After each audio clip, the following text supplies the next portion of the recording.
ہر دل میں ایک حسرت ہوتی ہے اور بعض حسرتیں ایسی ہوتی ہیں جو زندگی بھر دل کے کسی کونے میں چھپی رہتی ہیں، جیسے بیت اللہ کا دیدار، حج کی سعادت۔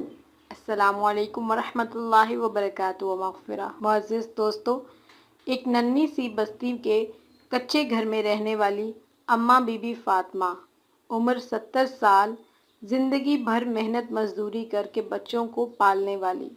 شوہر تو کب کا دنیا چھوڑ چکا تھا، بیٹے بیٹیاں اپنے اپنے گھروں میں مصروف۔ بی فاطمہ کی ایک ہی تمنا تھی کہ صرف ایک بار اللہ کے گھر جا سکوں، ایک بار خانہ کعبہ دیکھ سکوں، صرف ایک بار۔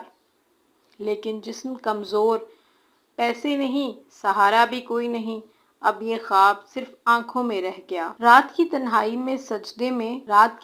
میں بی فاطمہ سجدے میں گرتی ہیں، آنکھوں میں آنسو لیے دعا کرتی ہیں، یا اللہ، میں ضعیف ہوں، تیری راہ میں چلنے کے قابل نہیں، مگر دل میں تیری طلب ویسی ہی ہے جیسی جوانی میں تھی۔ کیا میرے لیے کوئی راہ نکل سکتی ہے؟ اسی رات خواب میں ایک نورانی شخصیت آتی ہے اور کہتی ہے، فاطمہ، اگر تو سچے دل سے حج کی چاہ رکھتی ہے تو رب کریم تجھے ثواب سے محروم ہرگز نہیں کرے گا۔ وہ شخصیت بی فاطمہ سے کہتی ہیں، ایک تسبیح ہے جو اگر تو دل سے پڑھ لے تو تجھے حج کا ثواب ضرور ملے گا۔ وہ تسبیح یہ ہے، سبحان اللہ والحمد للہ ولا الہ الا اللہ واللہ اکبر۔ رسول اللہ صلی اللہ علیہ وآلہ وسلم نے فرمایا، جس نے یہ کلمات 100 بار صبح اور شام پڑھے اسے حج و عمرہ کا ثواب ملتا ہے۔